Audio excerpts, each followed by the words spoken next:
to reflect that VAT. And 15% was easy to do a calculation in your head. So now 15.5, now you can't. Well, next year you'll say 16. Yeah, next year we'll say 16.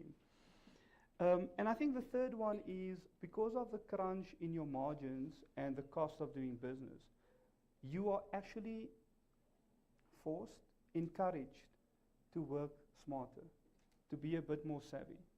Because cost in itself is not the only metric to look at.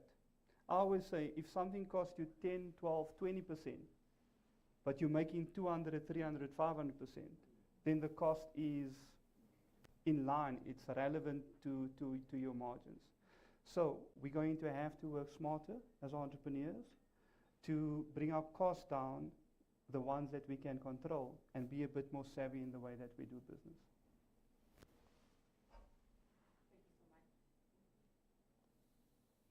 Thank you so much. Okay, it is on. Thank you so much for that answer. And I think you're touching on something that is very important, and we'll come to tax. We'll come to tax.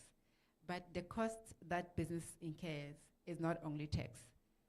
When you look at the current budget, the government is talking about even improving the road infrastructure through SANRAL, where SANRAL has been allocated 100 billion to actually road the national roads. And for me, on its own, I think transport infrastructure and logistics remain such a pivotal aspect to the businesses, especially when it comes to free movement of goods, because the businesses are in business so that their businesses and services, or the goods and services, can be consumed. And if the transport infrastructure is not in a state that is supposed to be, then it means that actually it will increase the business costs. So as I say, that tax is very important topic, yes, but then there are other costs that the business incurs if our government are not actually planning better for success. With that said, Ms. Lusanda, what opportunities will you say that the SMEs can take or can seize given the current plannings that the government have? Or maybe, let me phrase it differently, because with opportunities, there are also risks. What are the key risks that you think the SMEs are facing? No, thank you for having me, and good morning, everyone.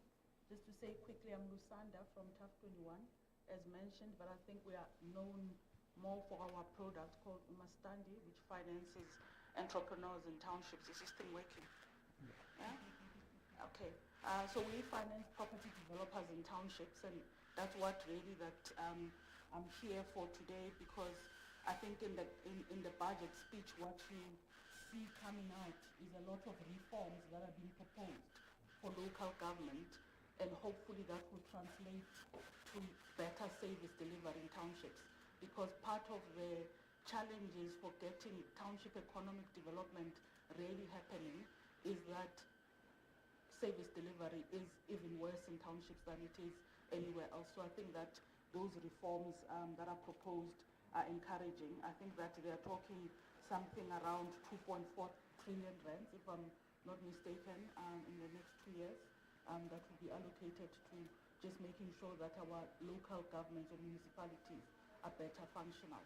And obviously the issue of the 1 trillion that is being allocated to infrastructure hopefully will see its way to infrastructure in townships being upgraded, and new investment in township infrastructure would be good to see. I see that you already touched on the issue of roads, but you know they are putting an allocation to water and sanitation and electricity, and obviously the whole energy conversation. And any property developer in the room or in the country knows that the biggest cost right now is trying to provide alternatives for water and for electricity, which makes your costs of a property investment much higher than it otherwise was a couple of years ago. Arnold speaks about the VAT issue. It's 0.5 now, it's going up to 16 by another 0.5 in a year's time. It's a significant cost so that's the part of the risks of investing that entrepreneurs have to deal with, in that your costs are obviously going to increase in terms of materials, professional services, etc. But your rental income, we've seen that since COVID, it's actually been stagnant. So you are not able to really raise your rental income. So your ability to raise revenue to carry these increasing costs is obviously not always possible. So that's a challenge that's coming. But I think that there's opportunity. So without just focusing on the negative, there's opportunity in the fiscal consolidation that's coming out of the budget proposal, in that there is intention to grow the economy. We all know 1.8% is not sufficient. We should at least be growing at 5% if we are going to be a job-creating economy. I can predict or assume that the proposed increase won't really have a big dent on employment and job creation, and therefore the ability of property developers to attract new renters into their scheme, might increase, but it won't be that significant. So I think that we need to see more of that growth, but it's promising that we're starting to see focus on wanting to have growth coming. And obviously that fiscal consolidation would hopefully translate to an interest rate decrease. We will find out soon enough. I think MPC is meeting next week. So if they decrease the interest rate by at least 50 basis points, because that's the biggest capital cost for property investors, is the interest cover that they must pay. So if that decreases, obviously it improves the situation. So we're about to find out. Property is itself a 7 trillion rand industry, and I think that its contribution to the GDP is not always fully acknowledged. So I think that the opportunities are there. That hopefully, with interest rates hopefully coming down, we will see that industry growing more. Thank you so much, Ms. Lusanda. And I think I would like to touch on a few points that you have raised that are so significant. So you say we are being challenged in terms when it comes to revenues, but then there are other key aspects like municipality efficiencies that we can leverage off. And you're talking about water and electricity, which is such a key component to our livelihood, forget even businesses. I mean, we all know what has happened to us during the load shedding time. I'm hopeful that we'll be out of this electricity mess that we find ourselves with. And the government has got intentional plans as to how to combat electricity or load shedding situation. Water sanitation continues to be a key part. And when it comes to property, you touched on a very important aspect around municipality being efficient. I know for a fact if you have to register property and it takes too long to get your certificates, be it water certificate, electric certificate, it leads to a lot of delays. And obviously those delays have a negative impact on businesses. I mean, you've also touched on VAT, or you've also touched on tax in general. So I'd like to find out from Mr. Mado. Sorry, I always forget your name, my bad. What are the VAT or tax in general implications does this budget speech have on the business and individual? Because when you look at business, it's not only you that is impacted, right? You have employees, right, that you need to pay tax on. So what would you say is the impact of tax regulation on business and individuals alike? Thanks, Dr. P. I think, morning everybody. I think it's quite important that when you're looking at business, I think the one thing that comes to mind is the fact that the corporate income tax rate has stayed the same. And of course, there has been a bit of noise around that to then say, why are we punishing the individuals or natural persons versus corporates with their rate staying the same? I think there's a bit of history that goes with that, in that a couple of years ago, there were reforms that were presented in order to ensure that we broaden the tax base. Ultimately, an increase in the tax rate does not necessarily yield an increase in the amount of taxes that are collected. So I think that is why National Treasury has gone the route of then saying, instead of increasing the tax rate, we need to increase the tax base. I suppose the one thing that we then need to think of is, does the current economy of South Africa allow that to happen? As if you're looking at the growth, projected growth of 1.8%, will it then yield enough growth in terms of businesses and in terms of having more businesses included in the tax net? So I think that's the one challenge that they're going to have. But having said that, as part of those reforms, of course, one thing that has been introduced in previous years is that they've looked at companies that are making tax losses. And effectively, whether you're making losses or you're making a profit in any year, there is a minimum tax that is payable. Because ultimately, in a year where you are able to turn your business around and you are then making taxable income, there is a limitation on how much of those tax losses you can use going forward. So yes, it might, on the surface, look like the tax rate has stayed the same at 27%, but when you go a bit deeper than that and you start looking at things like the utilization of assessed losses, you do realize that there is a bit of income that the fiscus will be able to raise through businesses. And of course, I think that also then touches to another point around the strengthening of SARS as an institution. We saw that there's a 3.5 billion that has been allocated in the medium term to SARS as part of their drive to ensure that there's better compliance and so forth. So as much as, yes, there are no changes to business, but I think there will be more enforcement around compliance in order to ensure that there's a higher level of compliance from taxpayers, and they'll then be able to collect more income in terms of the fiscus. Okay, so that is just on the corporates, and if I just take it then a step towards individuals. So if we were to look at individuals, you'll see that I'll start off with the individual tax tables and the tax rates that are applicable there too. Those have not been adjusted. Okay, so the tax tables for individuals remain the same.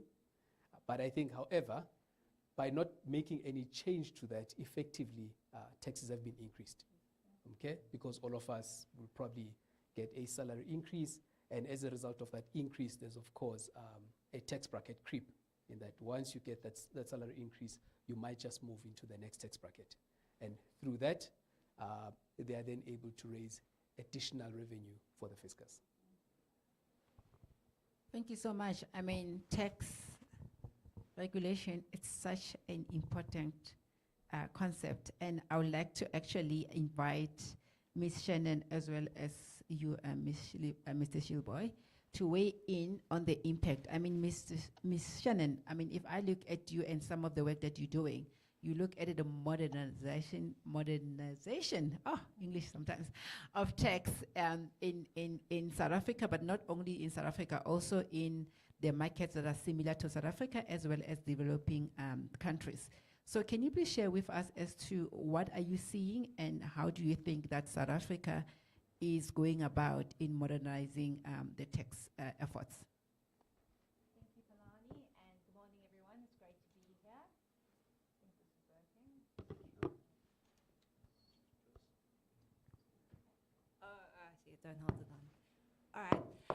Maybe just to start off, what I think is quite important is to speak to everyone as SMEs and entrepreneurs, and really why we need to understand why it is important to care about increased tax compliance and modernization, and empowering SARS from its perspective.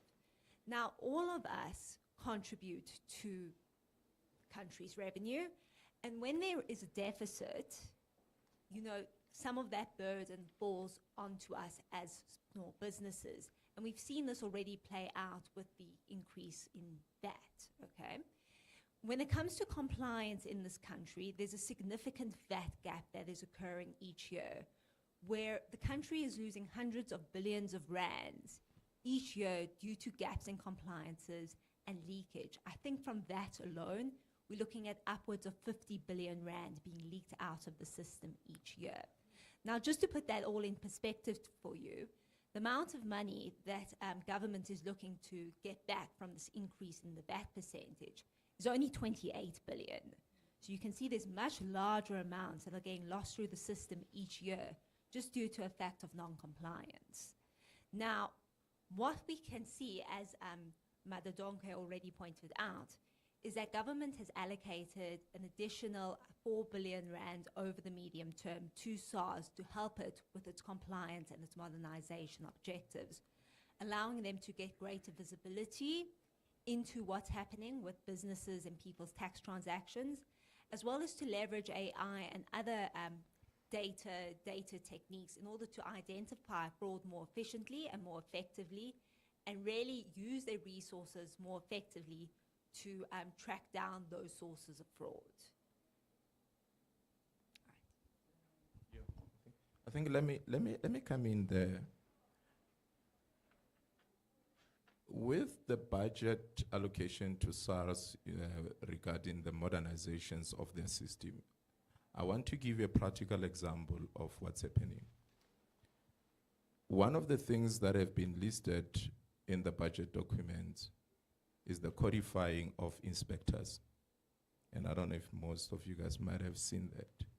So what SARS started doing in the last few months is that when you are, let's say, an SMME, and you want to do what you call voluntary VAT registration, what SARS will do in order to counter the frauds, exactly what they're doing to close these VAT leakages, they will then say, okay, you want to do VAT registration voluntarily, which is where a lot of fraud happens in the VAT systems. They will then say, okay, we want to come and inspect this particular business if it indeed it does exist. So they will send out the inspector to your premises. If you said you are a manufacturer, they want to come there and see this property being actually customized or conducive to be a manufacturing premises. But the challenge with that, and I understand where they're coming from, they were trying to close the gap from the VAT system. What we've seen in practice is that it has it increases the cost of doing business in a sense that when you submit an application for, say, for SMME, instead of taking you 21 working days to get your VAT registration sorted out quickly, that process takes longer, and we're hoping that some of this money that has been allocated to SARS will actually capacitate it to have more inspectors, because you find that they don't have inspectors out to go. Then what it do? It actually delays you to register in VAT. And it, instead of taking 21 working days or sometimes promptly getting a VAT registration immediately, that end up being longer period. And you and I can agree that sometimes you find that you've got a business that you need to go and do business with, a business that requires you to be a VAT vendor. But because you're not VAT registered and you're still waiting for that process, but then you end up not being able to do that. But I also want to bring it home to business partner, or for that matter, even IDC has similar product.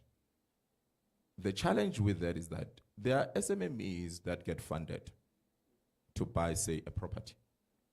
And then business partner or IDC will split your funding into that funding product, and then they'll split another one to buy, say, property.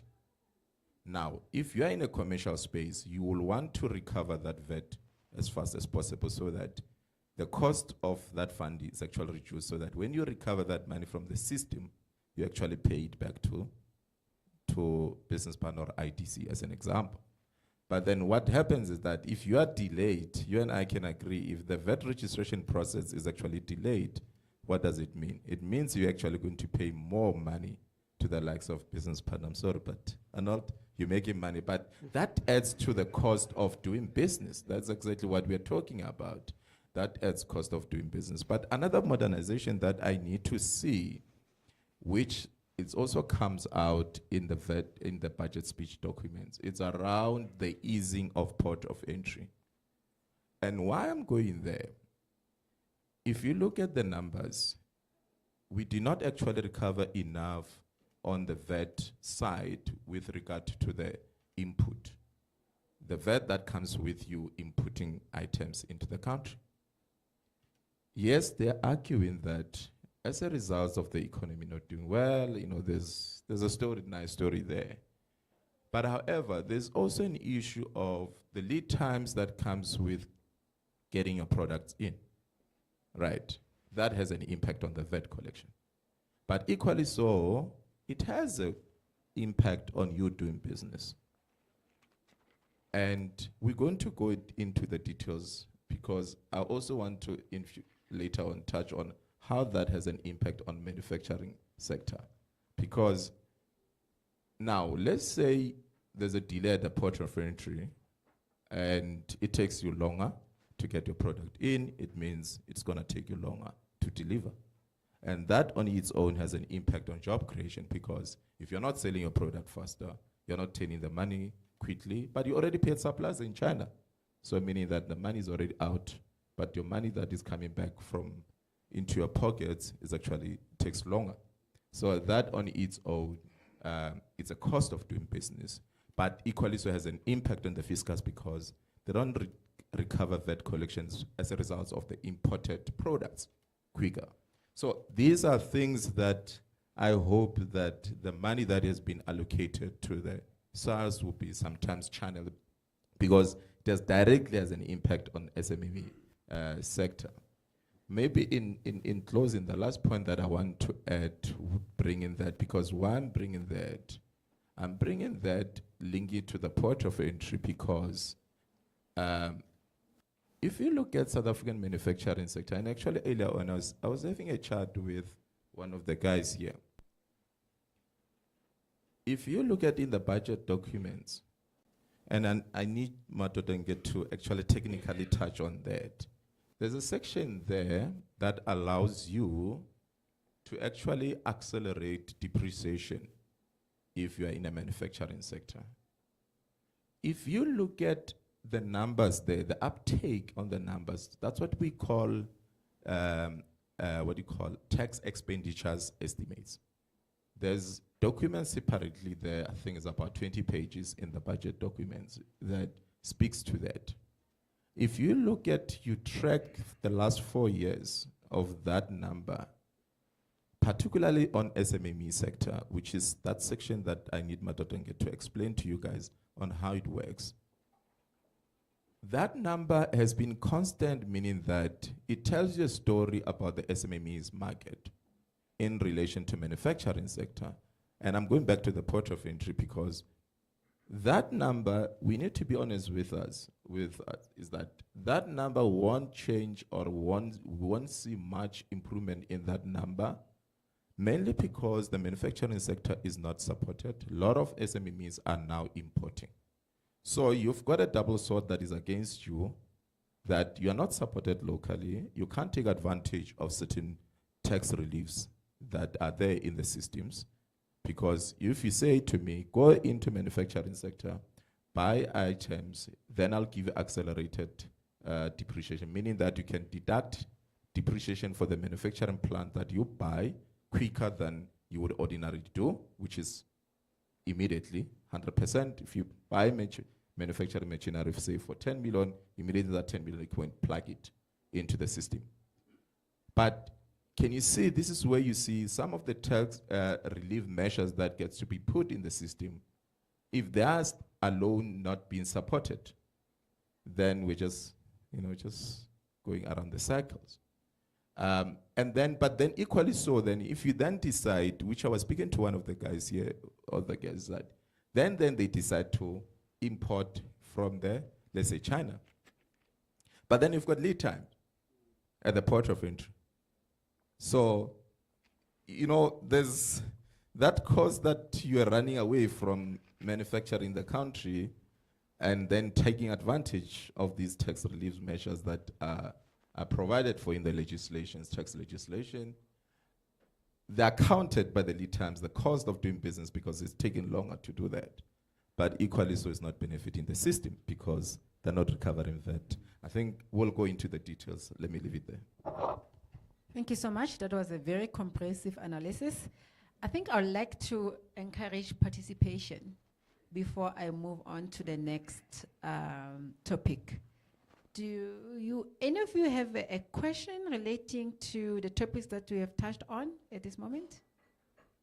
Online, please share your questions as well. We will read them and answer them. Relating to the topics that we have touched on at this moment?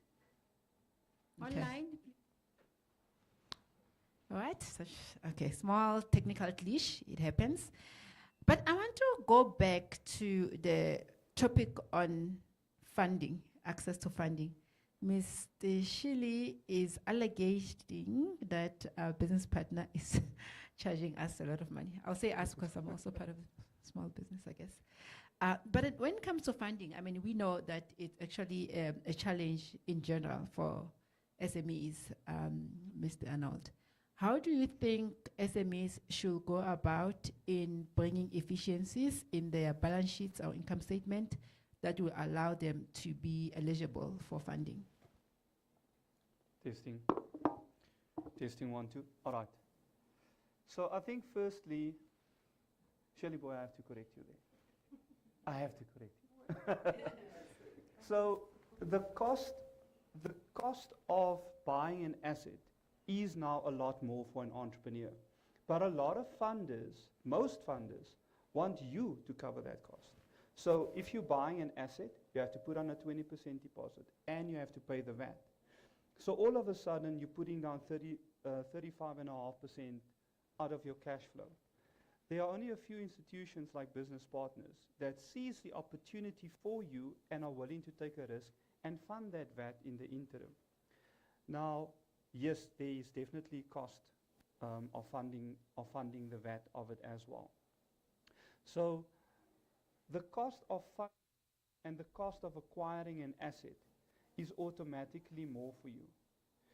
That means as an entrepreneur, you're going to have to look at buying and getting more for your buck, all right? Buying what you need and comparing quotes with suppliers, and also look at what suppliers can add some value for you, maybe give you a discount on logistics or the installation of the equipment or training. And that is also an opportunity for you as a business owner. You now are you're at a disadvantage because your cost is more. So what can you do? You can add more value to your customer. Customers will pay for value. I am somewhat of a coffee snob, connoisseur. I pay for premium coffee. If they add a half a percent on VAT, I'm still going to pay for my coffee. But I know that where I go for that specific product, I am getting value. And I think that is going to be one of the differentiators for small and medium-sized businesses. The other one is, because of the cost of your input cost and your VAT cost, you have to rely on experts. You have to rely on an expert in tax, an expert in VAT. You have to get runners to do mundane work for you, whether it's going to municipalities to get approvals. You have to be more efficient in the way that you do business. And as an entrepreneur, you don't have to know everything, but you need to know people that know everything. And that is a very important aspect, and that is a successful trait of entrepreneurs that make it. They know that it's not just on them. They call in expertise. Yes, hold your team members and your professional team accountable, but you really have to leverage of those individuals. I think the last thing I want to say with systems and information, because I heard this, a lecturer told me once, at this information age, you're not allowed to be stupid anymore. I'm sorry for putting it bluntly. You can't. The information is available. So if you are struggling with cash flow, if you're struggling with efficiencies, there's individuals that can assist you, but you can also do your own research. Information is readily available. So it comes down to the entrepreneur being a lot more savvy in the way he or she runs their business, as well as being a lot more efficient in leveraging off skills from other individuals. I have, for example, a client in the room that appointed a turnaround specialist, and their business is thriving now because they leverage of those skill set. And then also take responsibility of yourself for educating yourself on how to improve tax compliance, how to improve systems, how to improve your value-added services to your clients, and how to work better with your suppliers. Thank you. Thank you so much. I think I'll rephrase what you meant by saying we can't be stupid. I'll say we can't be ignorant. Thanks. So I'm rephrasing the same thing. You can't be ignorant because there's so much information out there, information that can empower you and your business. And I think before I go over to Ms. Lusanda, picking up on efficiencies, I will acknowledge you just now say in your question. I want Ms. Lusanda to start thinking about practically what does it mean to be efficient as a small business, especially in township. I mean, you spoke about the fact that we are growing at around average of 1.8% versus China that is projecting, say, 5%. That's the reality of the matter, and we're going to stay on this low growth trajectories for a longer period. And that, I think, links to what Mr. Arnold is saying, to say we really need to be efficient and empower ourselves to be profitable.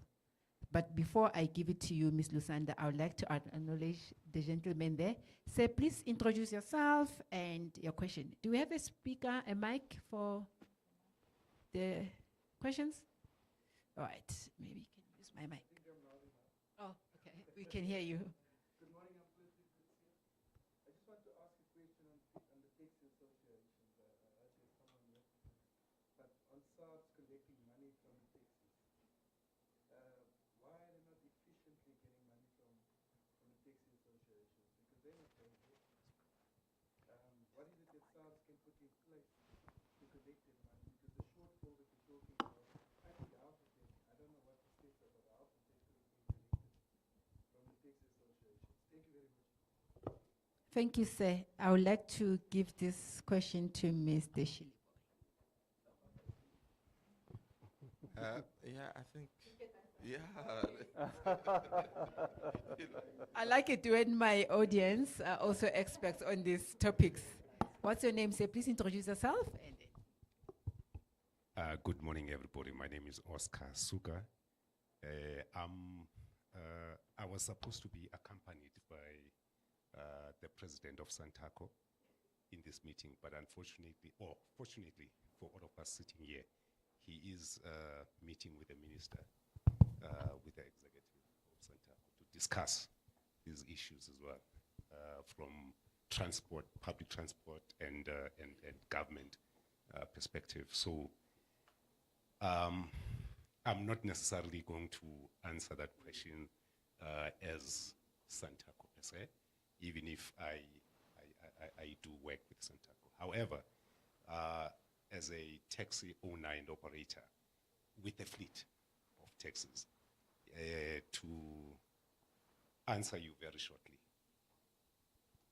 my business, my taxi operation business in 2024-25 financial year, I paid VAT of 821,000 rands, right? That's VAT. That's tax collected from my business. And that amounts to about 64,000 rands per month. And that then means that should be a cost item in my cash flow. So tax has been collected in our operation.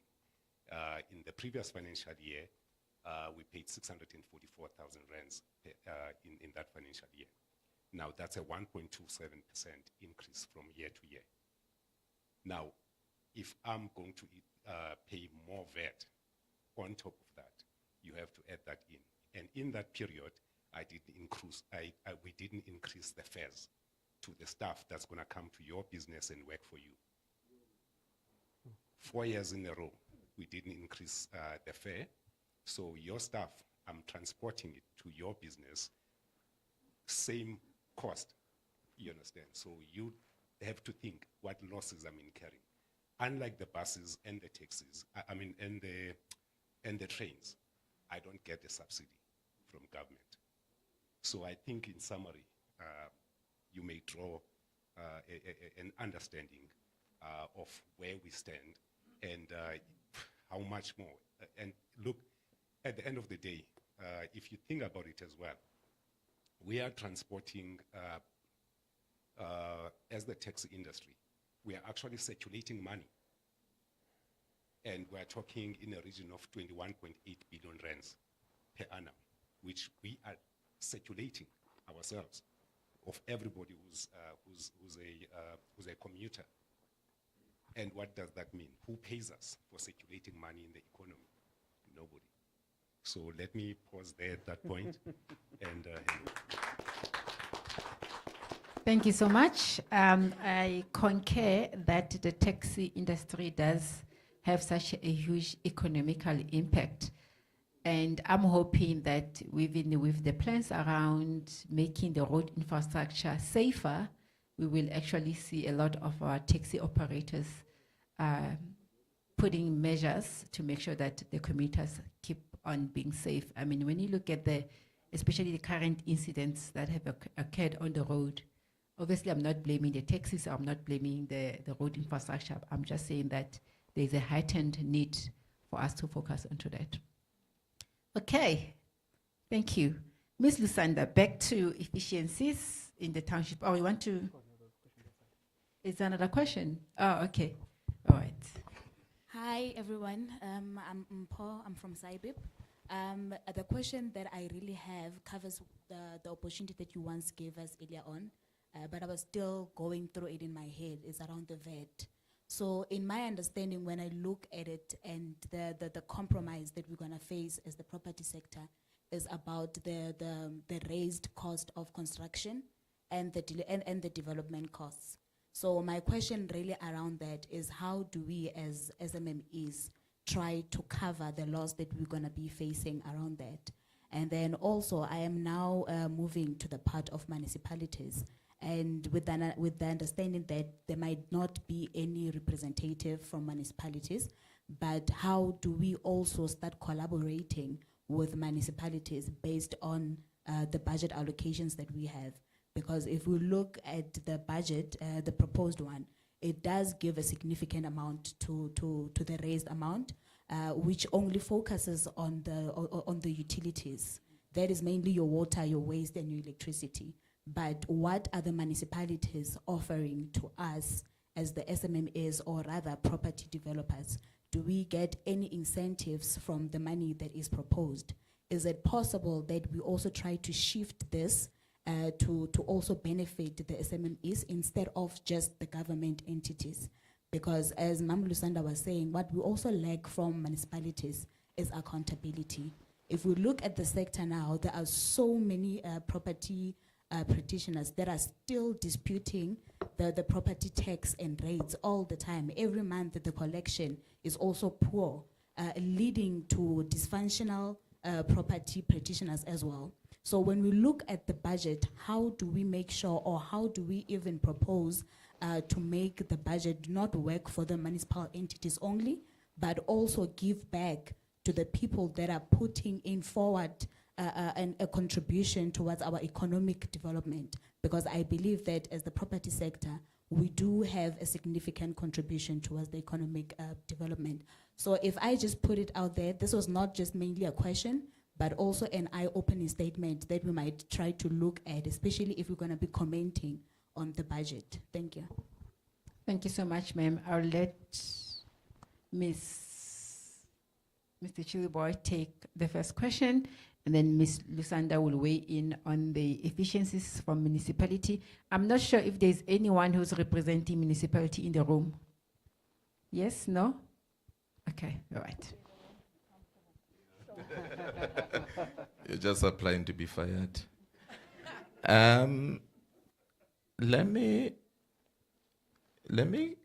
highlight something. There's these reforms called Operation Vulindlela. In that, they are on phase 2. And within that phase 2, one first priority there is around municipality.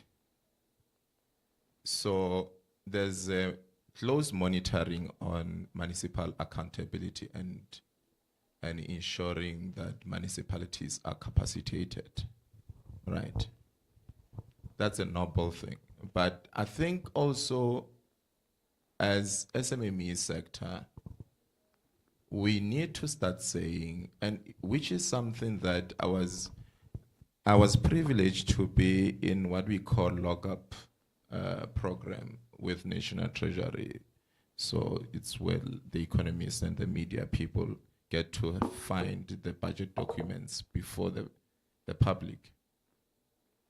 And one of the conversation I had with one gentleman from Section 27 was how they go about ensuring accountability. So what they're doing very well is that they'll take the budget and say, so and so figure is allocated for so and so. And then they go down into the ground and say, but you said 1 billion is going to go into eradicating pit toilets. Why that is not done?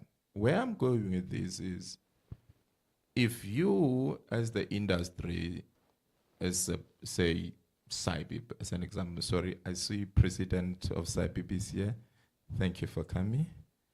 And if you as the body or as the so-called an SMME industry body, you also need to take upon yourself to ensure that, but you issued this proposal or the proposal was adopted around the accountability and things like that on the municipalities, and particularly how it has an impact on you guys, and is the priority of Operation Vulindlela as the biggest structural reforms that is implemented by the country, then you need to hold them accountable to ensure that that is being done. That's number one. Number two, on the vet side, there is a provision, and I think Matodangi can also help me there. There's a section that actually gives you a relief, which is, I think, is section 18, capital D, if I'm not mistaken. It allows you to manage your cash flow as a property investor or developer, that you can temporarily let your properties if you feel that you've got a cash flow problems, because you would have paid, you and I can agree that you would have paid some form of VAT going around. But also, I think something that you also need to take into account is that VAT, it's give and take. So you just need to make sure that your processes are efficient enough such that whatever you are paying out is actually claimed in faster. But I need to agree with you on a point that I was discussing with one of the guys earlier, was if where the margins, and this is where I'm going to agree with you, that it's something that perhaps we need to keep raising, and the more we talk about these things, the more the right people, the policymakers, will hear us one way or another. It's around the industries where the margins are too tight, such that even if there's a VAT increase, it becomes so complex that you can't even pass it on. And as a result, it ends up eating into the margins. That I'll agree with you. But however, there are certain measures and reliefs that you also, as the industry, you need to take it upon yourself to hold the government, those whom the decision makers, accountable. But rest assured that, the last part is actually, National Treasury is introducing, on the budget allocations, there's the amount that are given to the municipalities as grants, right? So they kind of increase and divided. I don't know if you guys saw that. I think even the minister mentioned that there's amounts that now are going to be based, particularly for metros, which is amazing. It's a new thing. The metros now, certain portion of the grant is going to be conditionally based. Now, some of the things there that were listed is around issues of governance, right? Now, you guys also, as the industry, I'm going to go back and pick on you, because as the industry, then you need to take it upon yourself to say, hang on, what are the stats? What's going on? Has there been any form of improvement? How much was given to Joburg? How much was given to Tshwane as the metro? That grant that is conditional on the performance and governance and the service delivery, because that's what the budget documents or project budget proposal, as I say, that those conditions are those.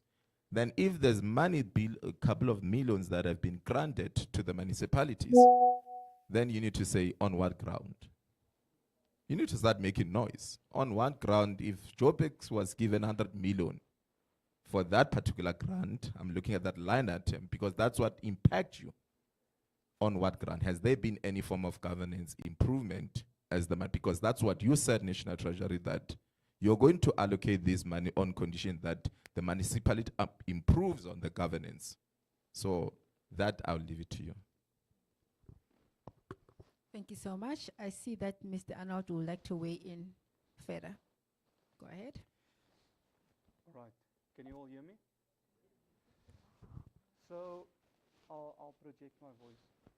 I think what it comes down to is for a small to medium-sized business, there comes a point where you just feel squeezed and it affects your patronage. Nobody's running to SARS to pay tax, right? Nobody's happy about it, but you would be if the municipality was providing the service, the education, the health sectors, etc. If the infrastructure was there to boost and bolster businesses, small to medium-sized businesses, people will, I would say, happy to pay tax because you see the results. So it comes down to that patronage that you feel as an entrepreneur.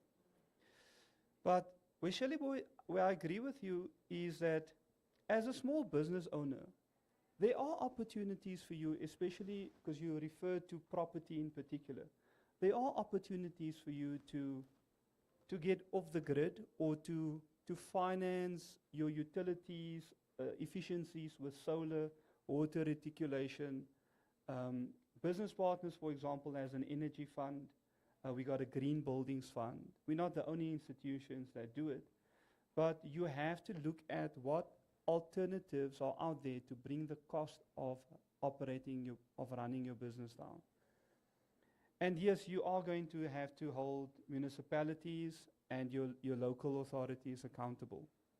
But I always say when you look at a problem statement, what can you affect? What can't you affect? And what can you affect indirectly?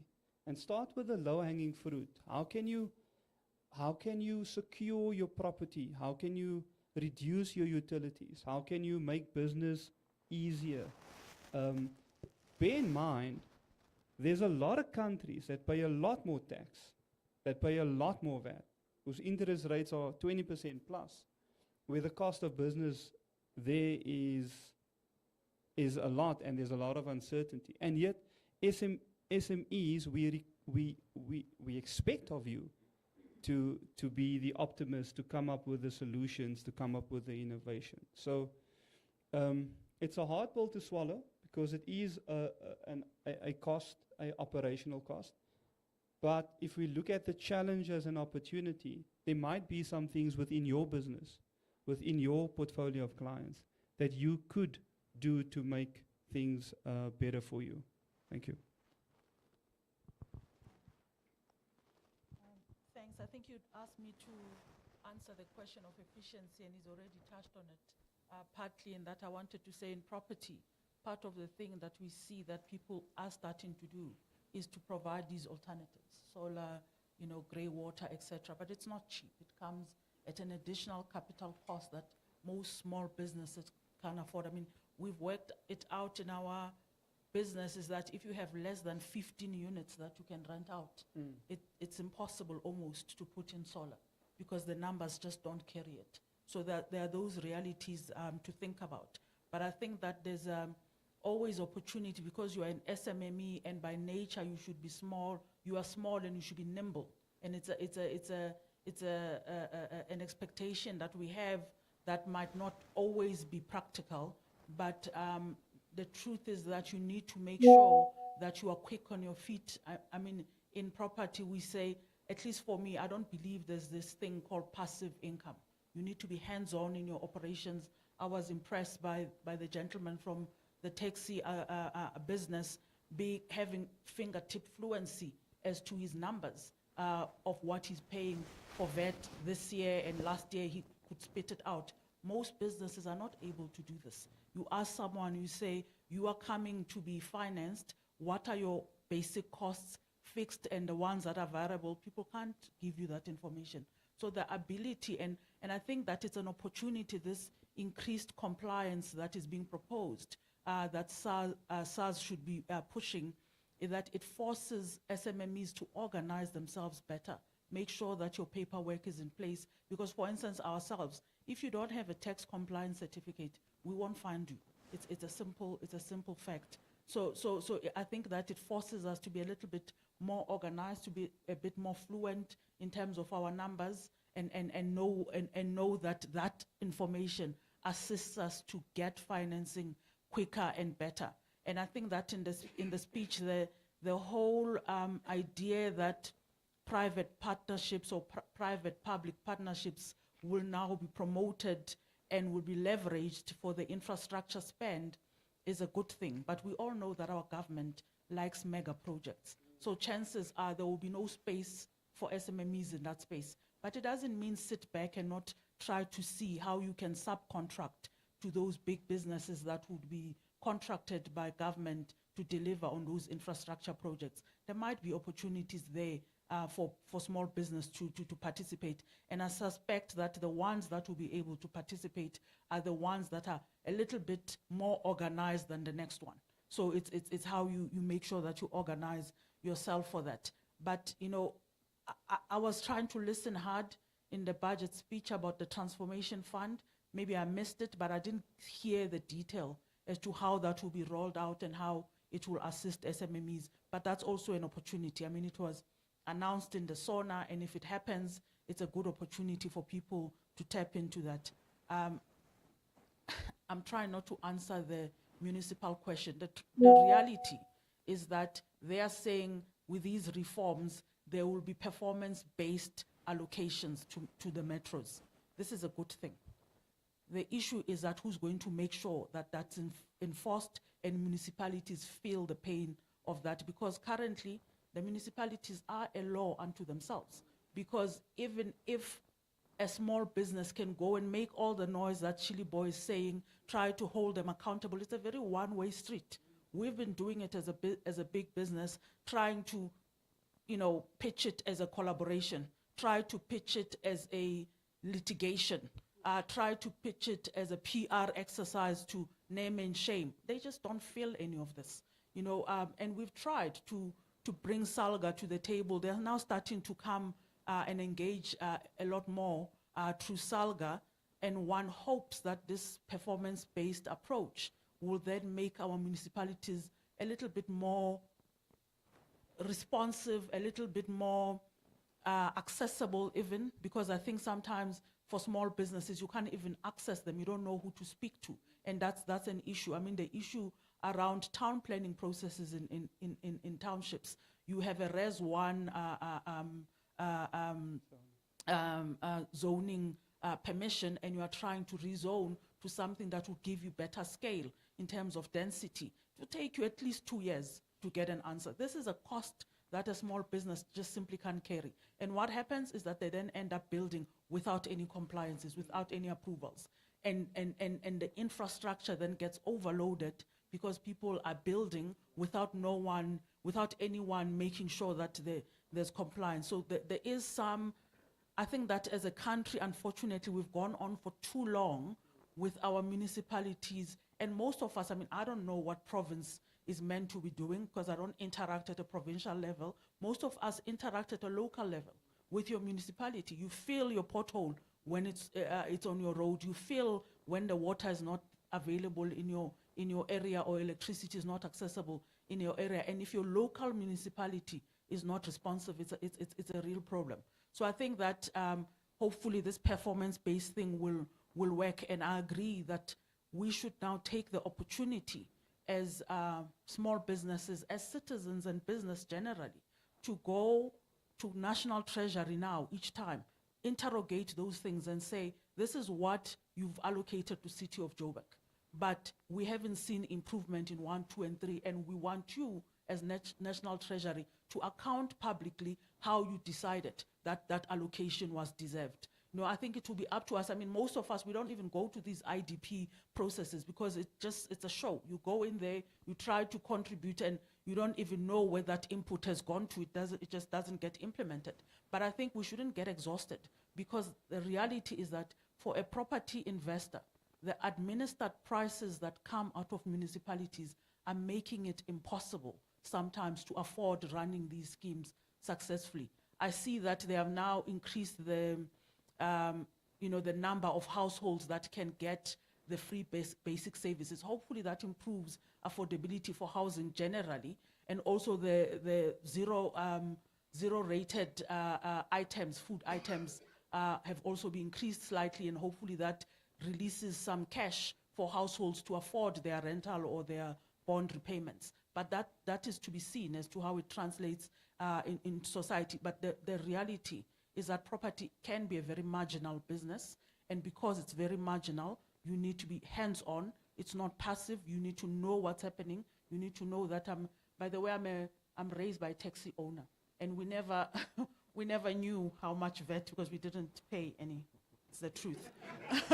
So it's nice to see that the sector is maturing. So I think it's us just taking those opportunities. Thank you.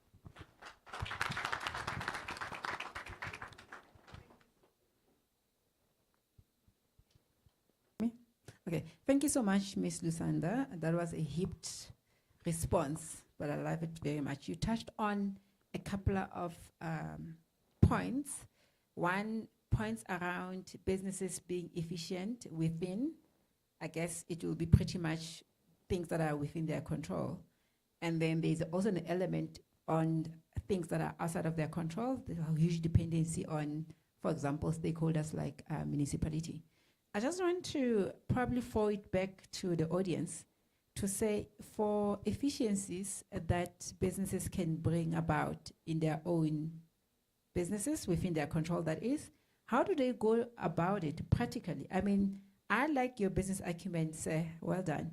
And I'm not judging taxi owners or anything like that, but I know that literacy is still something that is not big, especially in the township businesses. How practically do small businesses empower themselves? Because sometimes you know what you know, and they're so small, they're so busy, they don't even have a lot of money to get consultants. What are the practical steps that someone who is with us now can implement like tomorrow to empower themselves? Anyone?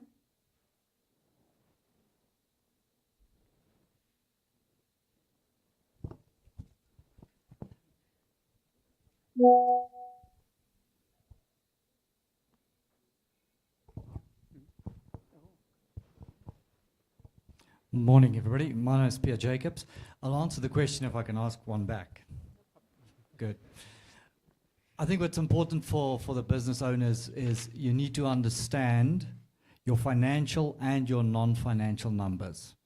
You cannot do anything, you can not make any decisions unless you have that detail. And I think the panelists have indicated that very, very few, because that's the business that I do as I support SMEs, one part of my business in that role, is you'll be alarmed. I'd venture to say 75% of them do not have a handle on their financial information, but also the non-financial information and where those two meet. Because you need to understand your trends, you need to understand the projections, etc.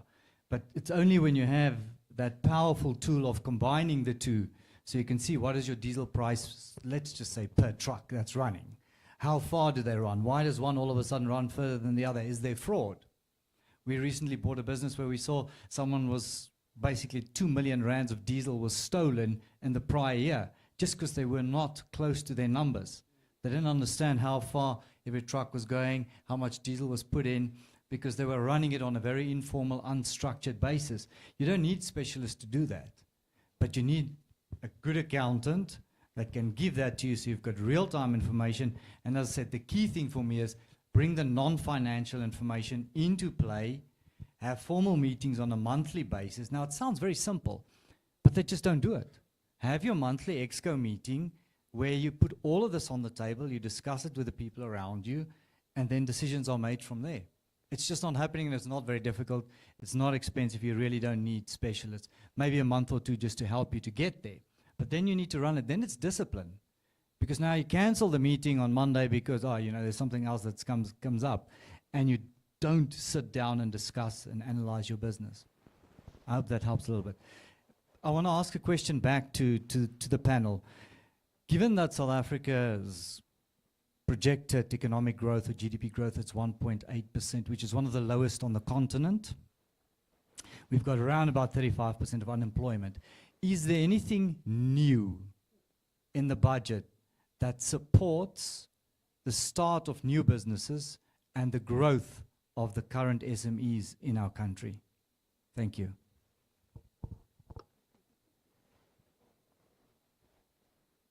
Okay, so I'll come in from a tax perspective.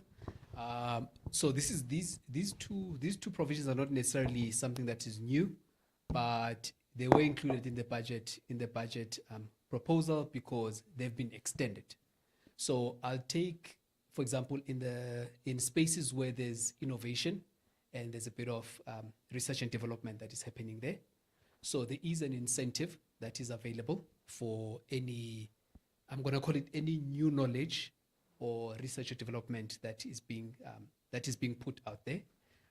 You do have businesses that operate within the technology space, and we've seen that over a number of years there has been growth in those areas.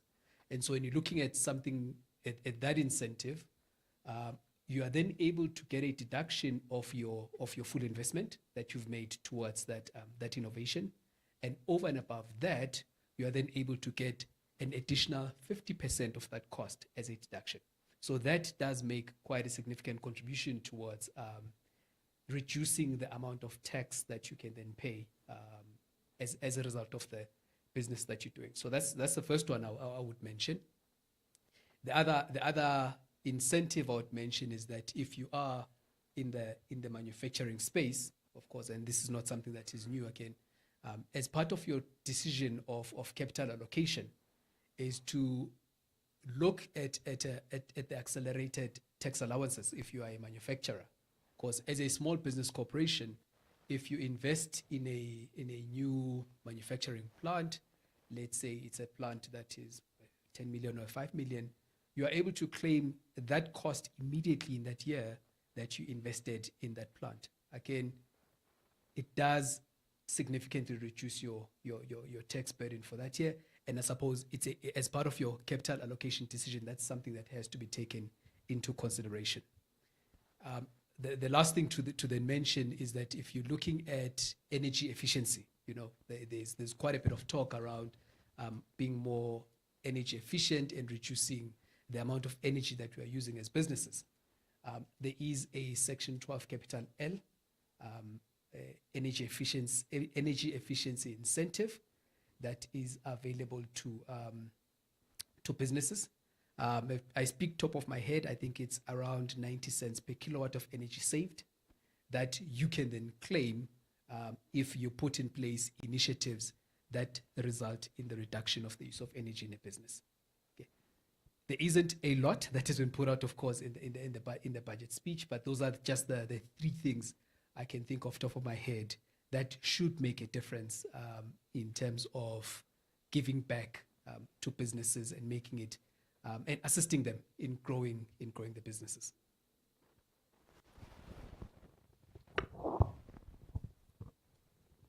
I think maybe just to add quickly, there's also an allocation of about over 300 million for micro, medium, and small hubs that are going to be created.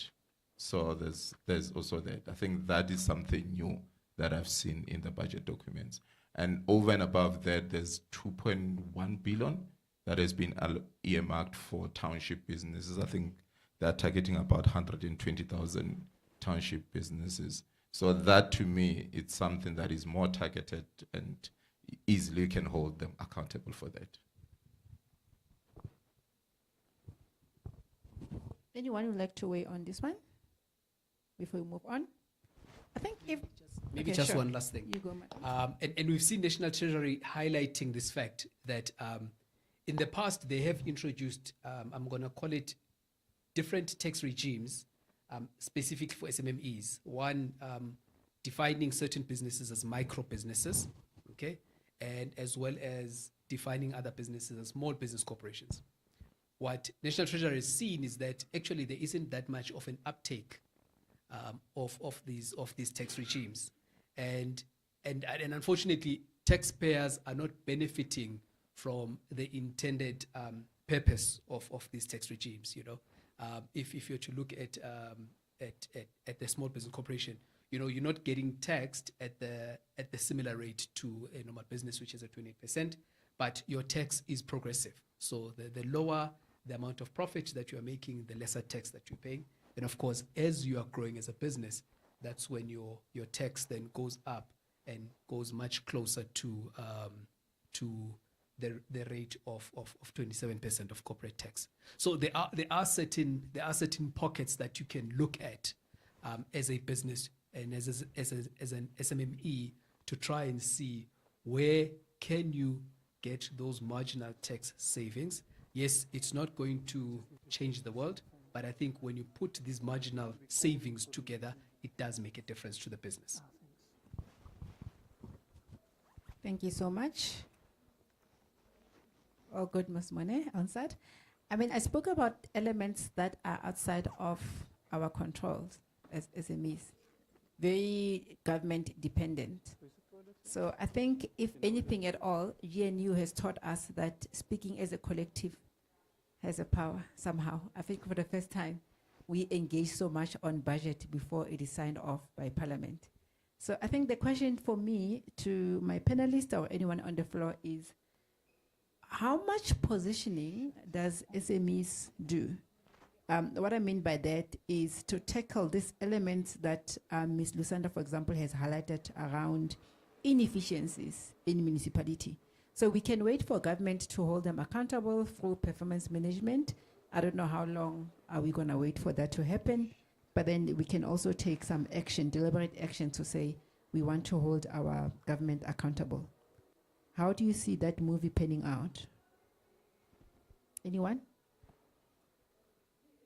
Especially in the township, how do you guys collect yourself to be one voice or to come up as one voice? I mean, when you look at even banking sector as an example, they have banking associations where banks as a collective, they tackle the key imperative topics that they would like to see change happening. Do we have such structures for SMEs?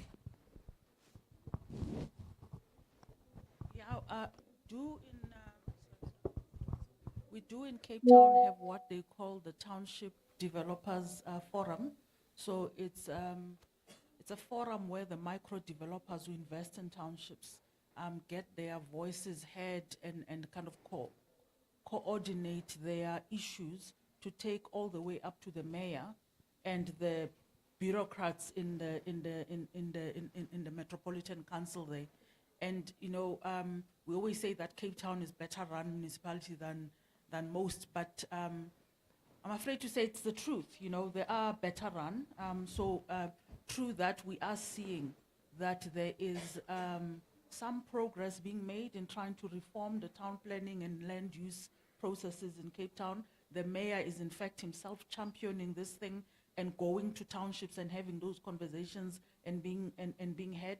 But also Cape Town has a sort of old civil society grouping through DAG, Development Action Group, and Isandla Institute.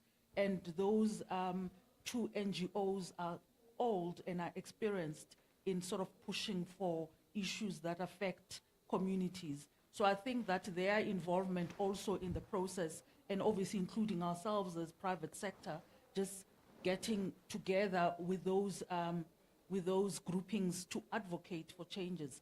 Cape Town has listened a little bit more quicker than we have experienced, unfortunately, in Ekurhuleni and City of Tshwane, and perhaps a little bit in Joburg.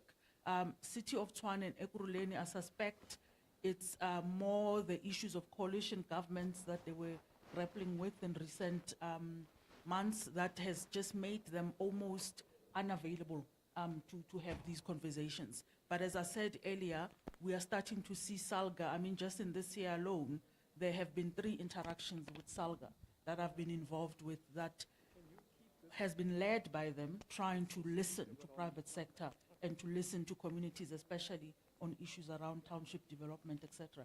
And also the Premier in Gauteng makes the necessary noises about reforms and township economic development policies, etc. And it remains to be seen where those will go. But at least you're starting to see the right noises. I mean, even in the budget speech and the SONA, the whole idea of efficient and inclusive urban economies came out. And obviously that aligns with all our intentions, because if our urban areas are not able to be functional and grow economically, unfortunately our rural areas will feel the pain of it, because urban areas must lead in that conversation. But as I say, maybe I'm a little bit, I've been doing this for almost 25, maybe more years, and the conversations have always been one-sided, unfortunately, where government is concerned. I'm hoping that now that you're starting to see, I mean, on last Friday, we were having the conversation with the president and the mayor and the premier with this engagement around Joburg and what needs to be done. And he was saying the right things about what he thinks is necessary. Obviously, we have the G20 coming. I don't know whether it's because of that, but he did say that it's not because of that, that there's intention for these efforts to continue. The private sector has been very active in trying to manage inner cities, for instance, that are simply falling apart. And we simply can't have that as a country, because that's a core of your economy. If the city of Joburg or Johannesburg itself fails, the whole country fails, because it's the economic hub of South Africa, so-called gateway to Africa. We can't be a gateway to Africa if we can't do the basics right. So for me, I think that the issues around, and I'm sorry I'm sounding negative, but I'm trying not to be negative, because I am seeing that there is some right language starting to come out, and we have to leverage on that right language.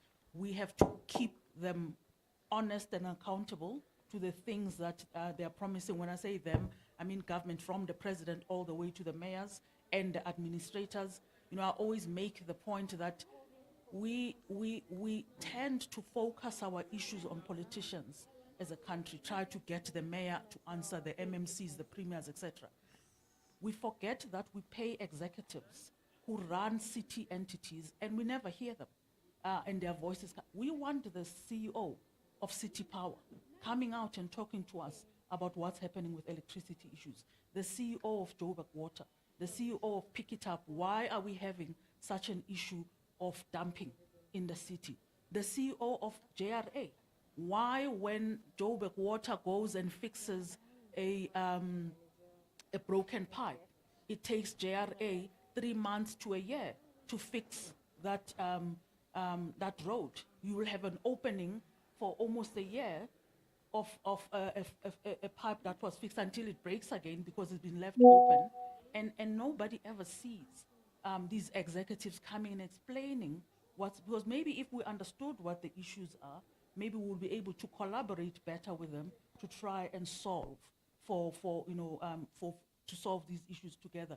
But sometimes, I don't know if I'm the only one, but I never really have a feel of it. I never really have a feel of where are these guys who are the ones being paid a salary to run these things. They're almost in the background somewhere. So I think that we need to surface them. We need to start saying, let's have the conversations with the people who are the doers of the things that we want to see happening. I mean, we are afraid to talk about unions, for instance, as a country. But if you look at city of Joburg, SAMU, has a role in this, in that, what are they saying to their workers who are not delivering on services, who don't show up at work? I mean, go to Tuso House and you try to dispute a billing issue.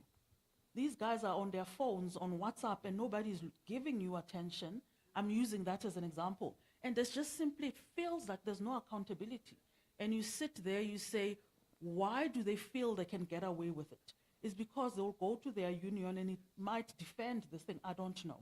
But at the engagement with the president last week, the speaker from SAMU was as frustrated as us about the issues that are happening. So I'm hoping that there's starting to be a shift in the system as to what needs to be done and who needs to be in the table to have these conversations. But I think as a country, we need to say, we can bear this no longer, because we just simply can't go on like this. We can't go on pretending that things are not falling apart when they are. So for me, I think that's, sorry, I'm not a tax person, so I'm talking about generic issues. Thank you so much, Ms. Lusanda. I mean, I think if I can point out a few takeaways from what you have said is the conversation is happening, but it needs to be cascaded down to certain levels, right? At this stage, at a very high level, so it needs to be brought down. And also, I always say, I mean, I think most of us will say, talk is cheap. So we need to talk probably less and act more. But most importantly, to your point, hold those people accountable that are supposed to be saving us. Before I go to the hand on the floor, I just want to quickly go back to you, Ms. Shannon. You spoke about tax leakages and wastage. Practically, how can the government and us, what role can we play in order to make sure that we assist in that those leakages that you have spoken about?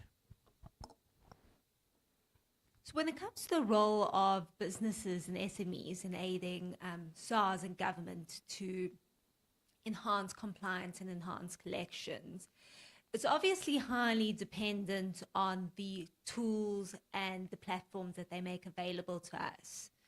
So I suppose at the very basic level, it's just ensuring that, your registrations are valid, that your filings are all up to date, and that you're sending everything in on time. And I suppose just speaking to those around you as well and acting as examples when it comes to administering and taking part of compliance. What I would say as well is when it comes to tax policy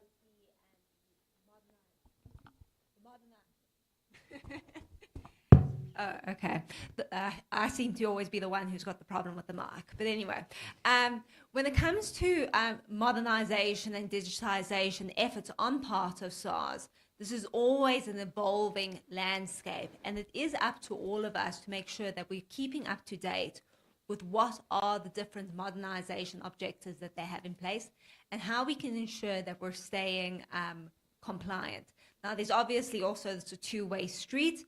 There's a responsibility on SARS and government as well to make sure that adequate resources and education resources are made available to us, that there are no gray areas, that we understand exactly what we need to do. But I think it's about having that conversation always ongoing that ensures that everyone involved has that clarity needed. Thank you so much. And I agree. I mean, tax and regulation, it can be complex for some of us, right? So that education component, it's so important that SARS will need to empower us so that we can actually comply more, hopefully.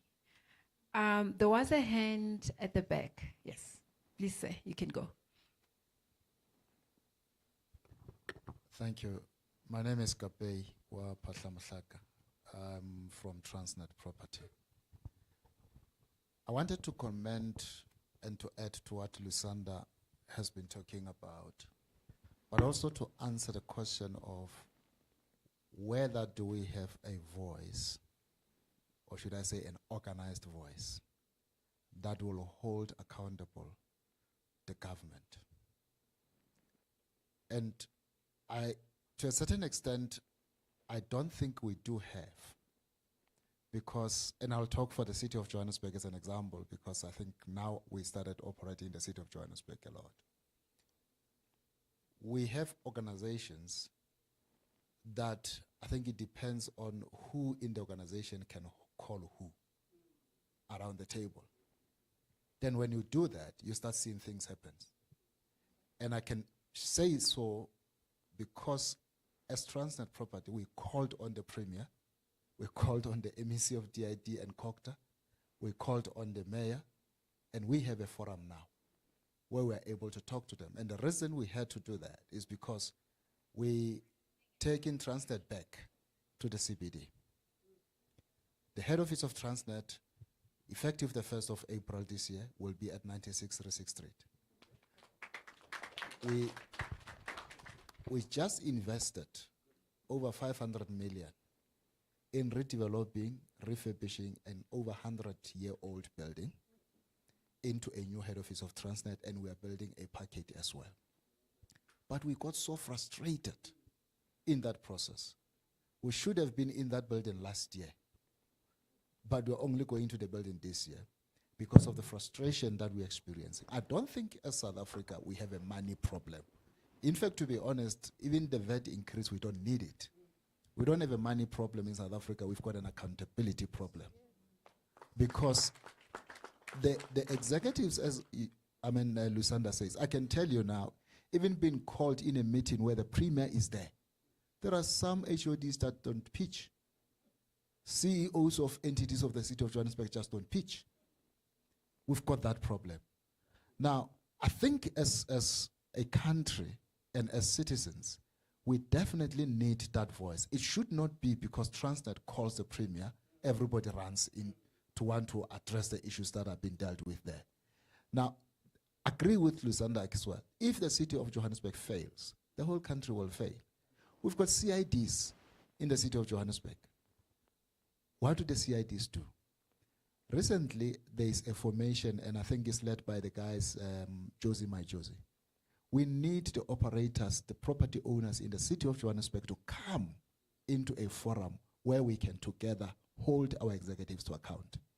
Because if we don't, the risk of the failure of the city of Johannesburg is an increase in rates and taxes, is increase in city power electricity, in increase in water and all sorts of things. And what do they do to the SMMEs? They kill the SMMEs, and in fact development becomes impossible in the city of Johannesburg. Now we need a voice, we need property developers, we need SMMEs and all other operators. If we are going to avoid misadministration, it is when we can come together. Thank you.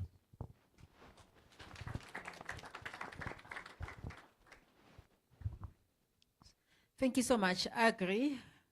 People need to be held accountable, but I'm not sure how are we going to go about that quicker. Ms. Lusanda spoke about speed. Speed is so important. We need to act with speed. The dialogue conversations are not going to move us forward. But I think there are 2 hands, 3 hands that I'm going to take before I take the virtual question.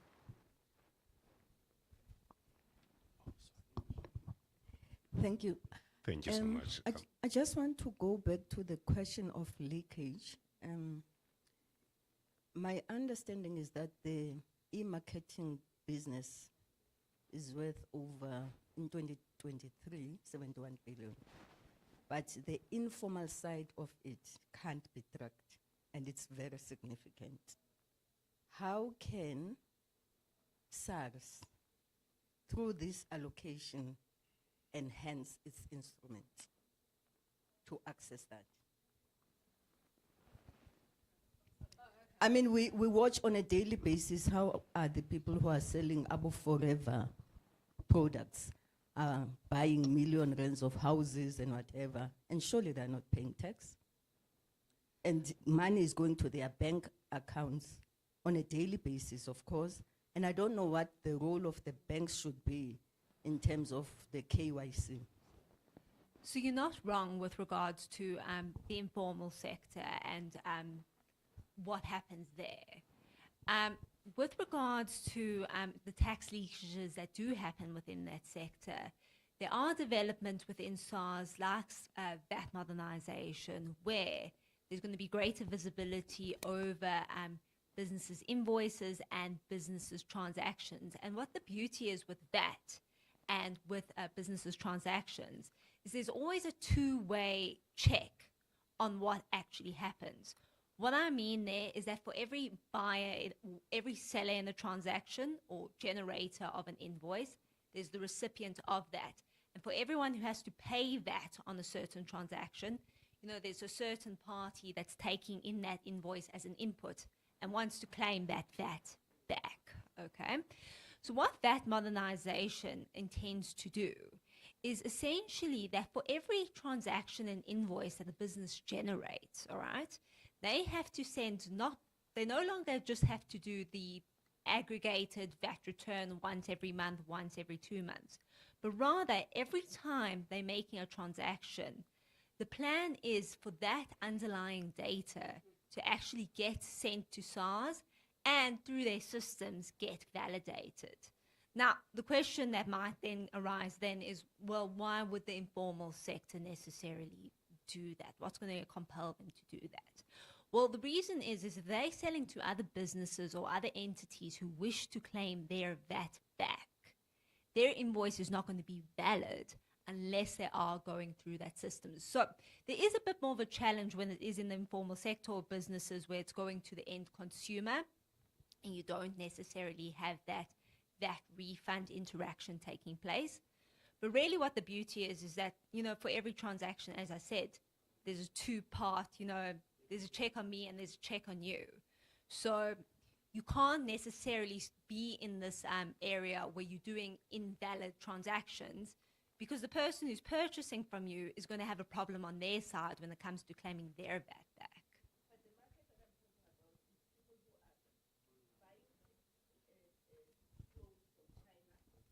On the social media, I then would buy it and send the money directly to his or her account. She doesn't have to claim, and there is no VAT or whatever that probably she has, because she's recouping her cost of going to China, going to Turkey, and then she's selling me. And I guess probably the role here is for the banks, because if on a monthly basis there's an income of 50,000 coming from those sales, I need to account. And maybe that's where the collaboration should be between SARS and the bank in terms of tracking those incomes that are going to those personal bank accounts, which are not registered with SARS, because it is my personal bank account. But I also want to touch on something, Lusanna, that you mentioned, that actually bothers me, especially in the township, when I'm walking around in my own area and in town, and the people that who are paying to clean the streets are sitting down, literally with the tools that they are supposed to be. And when they want an increase, they make the cities and the township dirtier because SAMO is going. And I guess it boils down to the level of lawlessness that we've seen in the country in the past 11 years or more, because that boils down to that there is such a high level of lawlessness and lack of accountability in our country.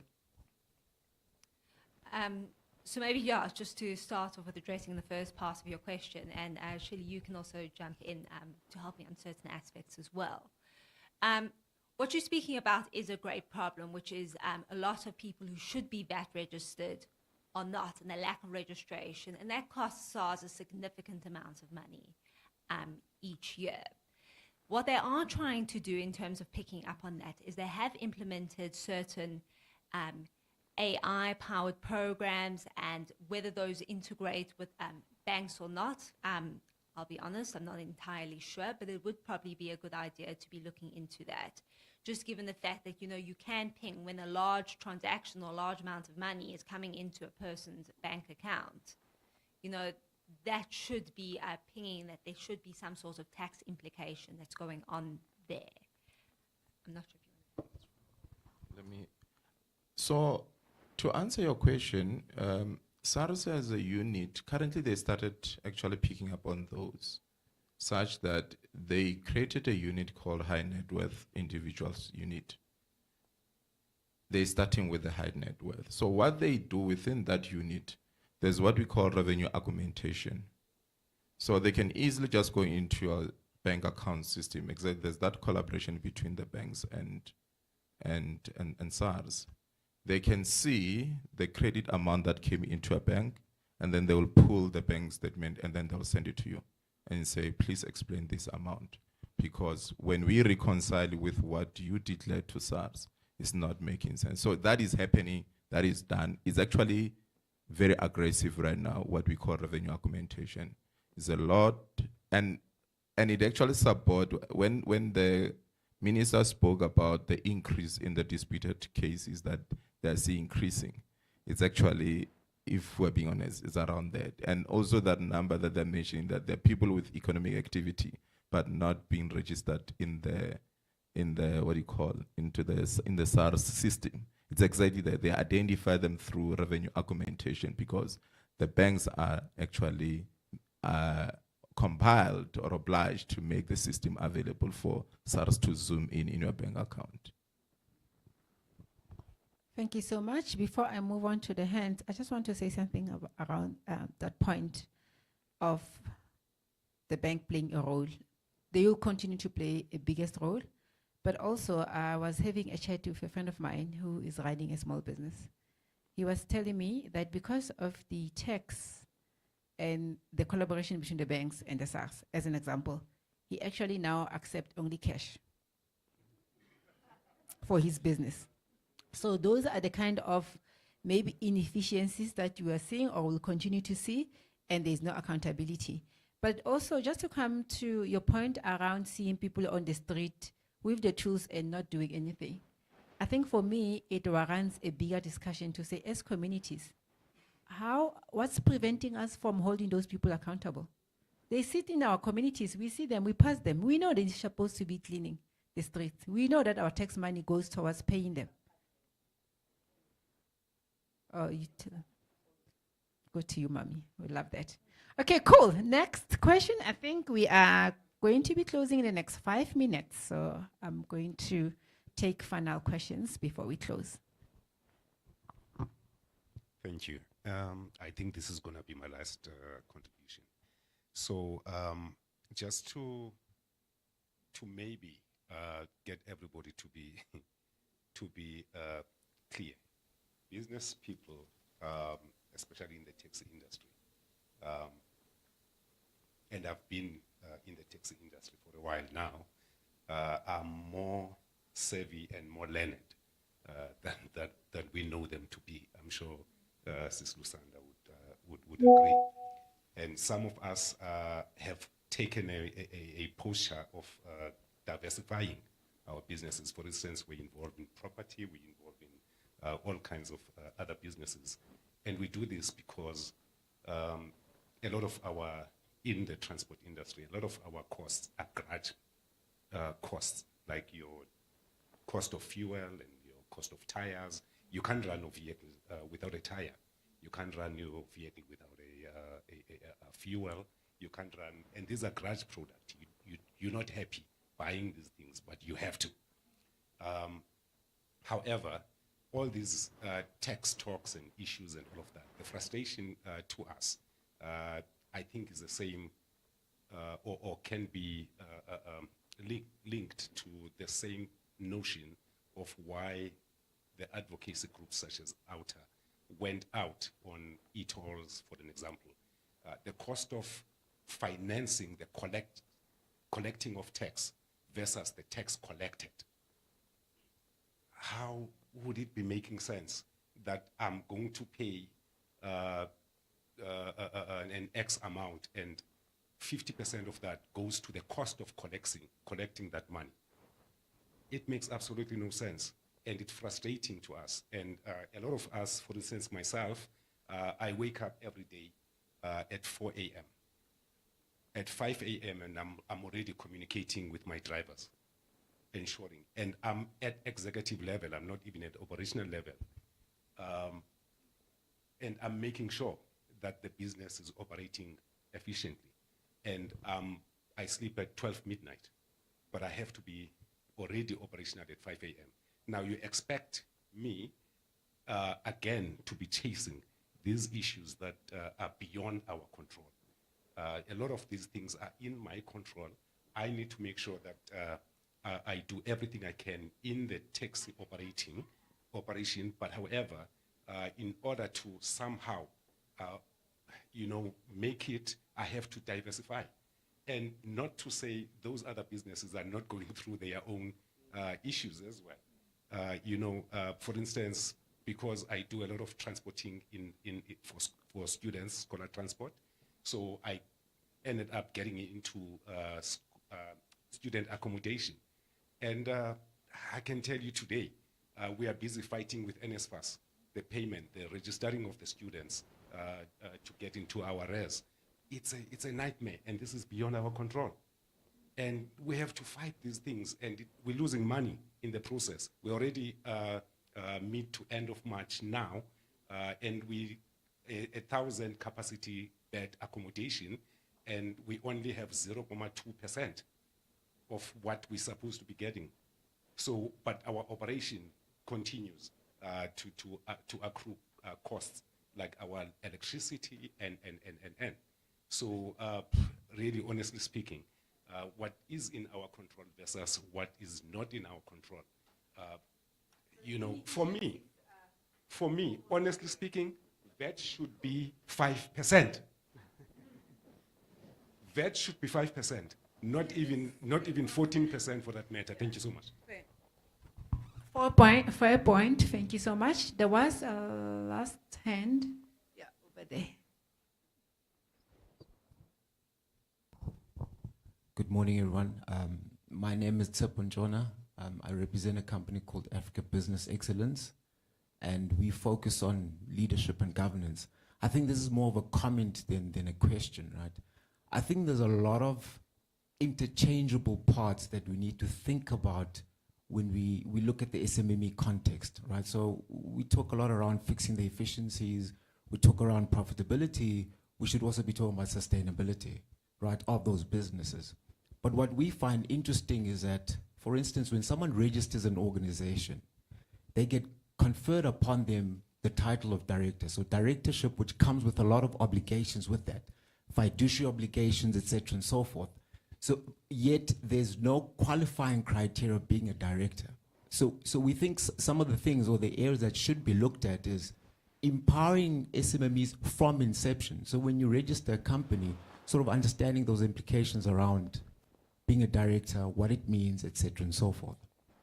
And then looking at governance in the sense of demystifying it, right? So there's this notion that governance is for companies of a specific size, but it's a matter of actually putting together organizational design systems that can ensure you can oversee and manage your organization. One of the hardest parts of the difference, I'd say rather, is a comment of private and public, and someone talks about accountability, is the consequence. So as a business, the consequential management or outcomes for me is loss of clients, which is loss of income. Whereas public sector, the consequences thereof are not as punitive, right? So therefore, they don't see why they should drag their feet. For me as a business owner, if I don't cut it, I don't offer value, I'm competing with people, I have no clients. So I have to ensure that I offer value. So I think that that's one of the areas, and I think it ties in with one of the gentlemen that spoke about the educational side. So our focus is to inform, educate, and empower, because we believe if you're not well informed, you can't be educated enough to make empowered decisions for sustainability. So we try and demystify some of the stuff. One of the panelists spoke about the tax provision opportunities that SMMEs can exploit. How many of them know about it? So the informing, educating part is very, very important. And sort of taking some of these complex ideas which are pertinent and getting them to tie them to the business owner. Because if I understand as a director what my obligations are, what the consequences thereof, why it's important for me to look at tax and some of the opportunities that are there, the compliance side becomes much easier, rather than being seen as a grudge purchase or sort of a niggly bear that I have to deal with. So it was just that comment there. Okay, thank you so very much. I appreciate the comment. It's quite powerful. I am going to close off the session now, but we will still be around if there's further questions.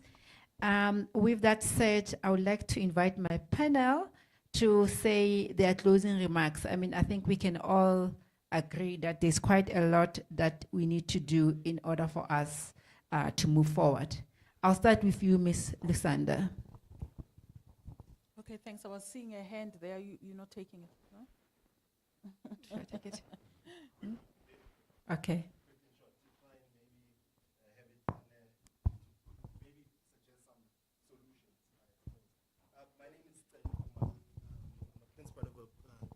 Called Property Sales Machine. Okay, quickly, I'll say I like the question that the gentleman asked here about what new things did we see in the budget proposal, I suppose, that we thought would be good for the SMMEs. I would like to maybe bring forth things that I would have loved to have seen. I didn't see these things, and I loved what Mr. Shiliboy also said, to say if we also maybe the more such conversations we have, the solutions will maybe go up until they reach the policymakers, so that some of the ideas can be implemented quickly. I think the VAT increase idea is not a good idea, because it puts more pressure on the consumer that is already overburdened. And I think how government thinks of it is, if you increase VAT, obviously you can do all these social things and all these other things that they do. But part of the problem why we have to have the social grants is because of the high taxes. Let me explain it quickly.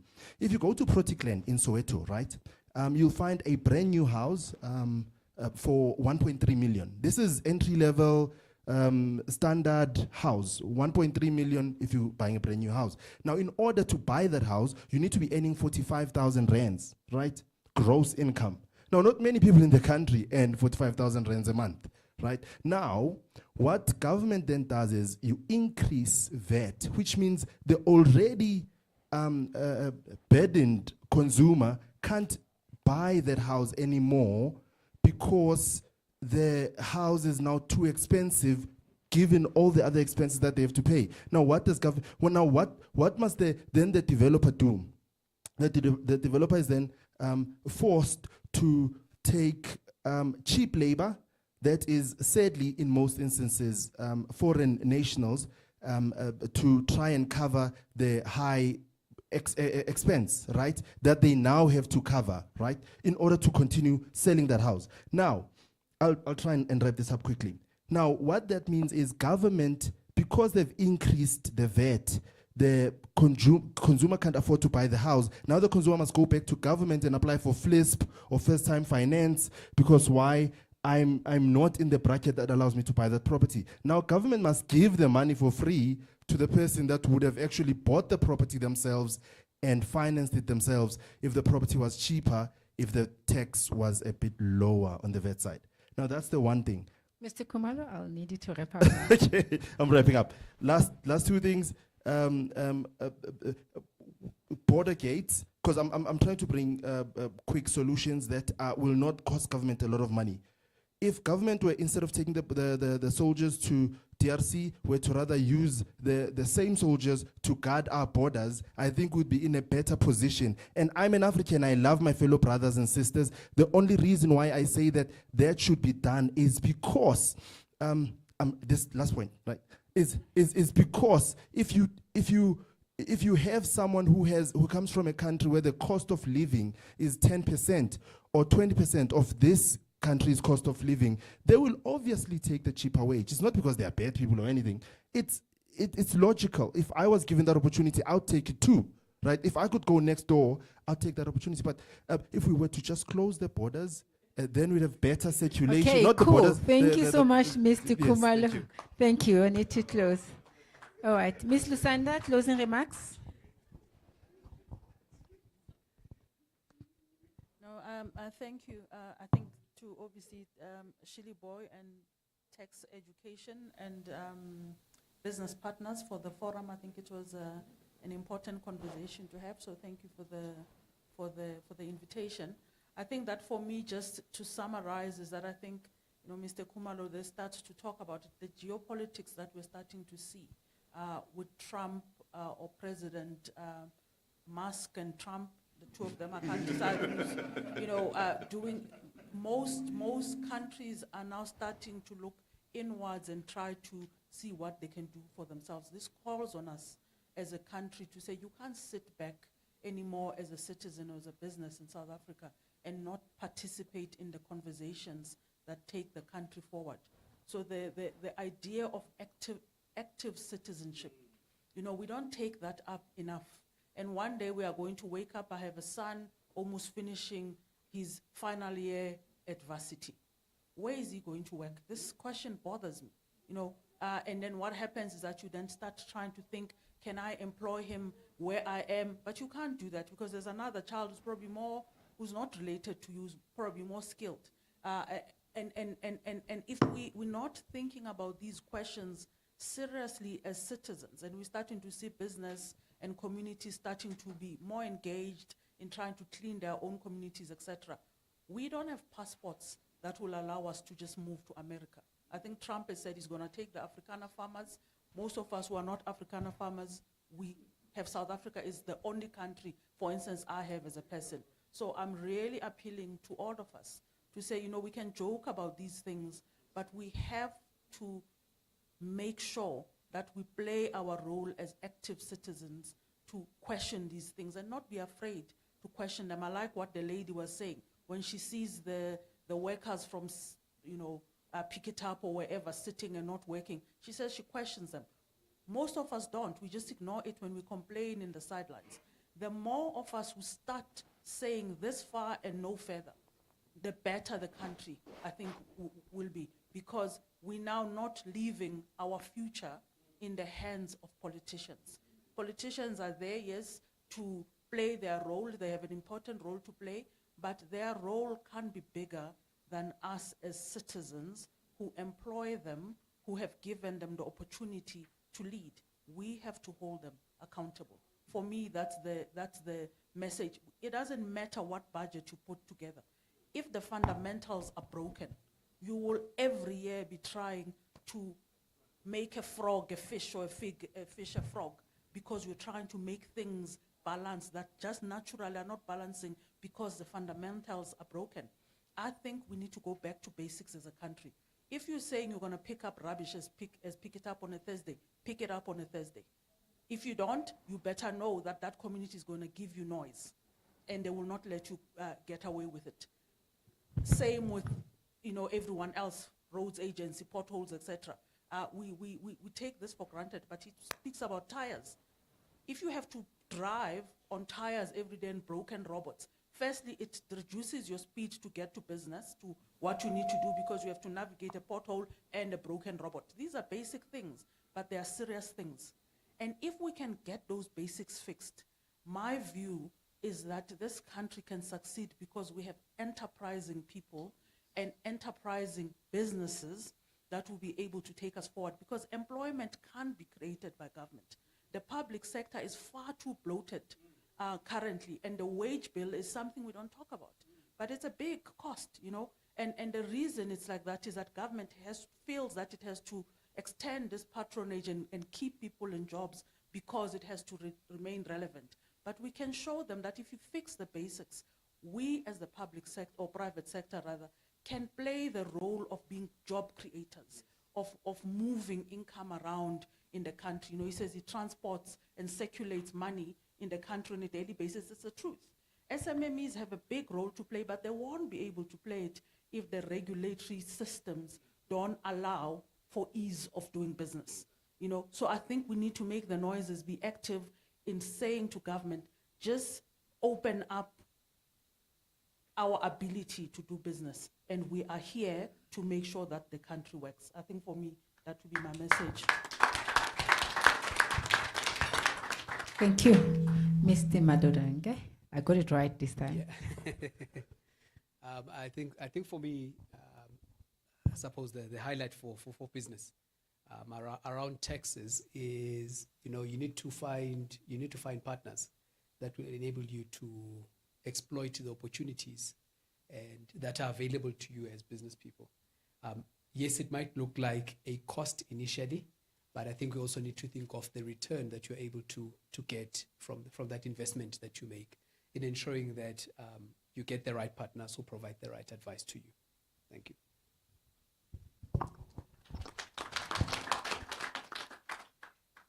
So first of all, I'd like to start off by commending everyone in this room for taking the steps to come today and explore what the different elements of the budget impact you and impact your business and impact the country. I certainly myself have learned a lot today as well. And I think it's quite incredible, because I think majority of people who consider themselves relatively informed will probably be able to point to the very big highlight items of the budget and not necessarily know all those different elements that actually would have an impact on our businesses and would be things that we can take advantage of. So I just would like to say I think that's quite great that we're all here doing that here today. I think it's also just important to highlight the fact that it's important to be aware of these things, because that empowers ourselves, and not only that, how it empowers ourselves individually and our businesses. But I think what's something everyone in this room has pointed out quite a lot throughout today is, you know, we're not acting alone. We act within an ecosystem, and how these policies impact the country and impact all the elements that we interact with, in turn impacts ourselves as well. So to be educated on all these different things and know the different courses of action that are available to you, I think is super important. I think when it comes to things, we've spoken quite a lot about the tax increases, the VAT increase in particular. And there's been obviously a lot of conversation of whether this is the right move or not. I think something that's quite important to take away, and what maybe could be a good wake-up call for us all to take home, is that often when government does make the choices to do things like an increase of VAT or increase in tax increases, while sometimes these things might have their reasons behind it, it's often something that's a short-term fix. And what I mean by short-term fix is you're going to see some sort of an immediate impact by increasing rates. You know, naturally some sort of revenue increase is going to happen there, even if it's not to the extent that they're looking at. But I think what that really starts to highlight is really the importance of looking at our systemic problems, whether it's with infrastructure, whether it's with compliance. These are things that can have a much greater impact rather than simply increasing taxes and increasing rates. But they are long-term projects. And therefore, it is something that requires government and all of us to be taking a long-term view on and really seeing how we can have those greater impacts.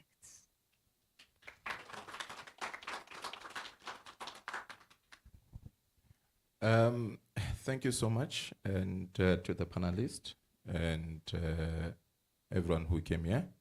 I think for me that I'm looking forward to, that we'll be monitoring very closely, it's around the working of SARS.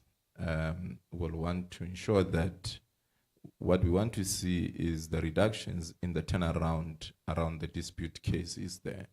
I think that's one area that with allocated budgets, would like to see that. But I also want to clarify something that I said earlier around the issue of the cost that entrepreneurs end up paying to business partners. What I meant there was that because of the inefficiencies that as a result of SARS taking longer to get one to be registered as a VAT vendor, then it takes you longer to be owing business partner, then effectively you're going to be paying more. It's not that business partner charges more, right? But it's because it took you longer to get the whole process sorted out. I wish Arnold was here. So, but anyway, thank you so much. And yeah, I think it was a great session. Yeah, thanks. Thank you so much. In closing, key takeouts: we need to hold the government accountable. We need to find partners who can help us exploit opportunities. Awareness is very key. And as I always say, in other setups, budget sets the stage, but it is really our strategies and responses that determines the economic realities. Thank you so much to business partners for sponsoring the breakfast.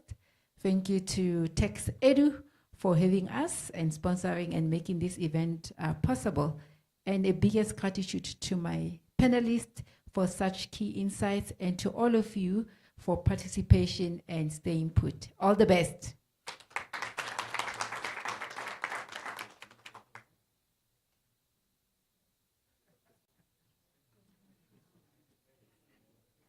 Oh, a big thanks to, is it the Capital? I think the food is sponsored, so go have breakfast for free. And the gifts from the hotel. Huh? Yeah, but from who? The hotel. Oh, okay. Thank you. Oh, they want more. They want me to thank them more, but it's fine. We really appreciate all your sponsorship. Thank you.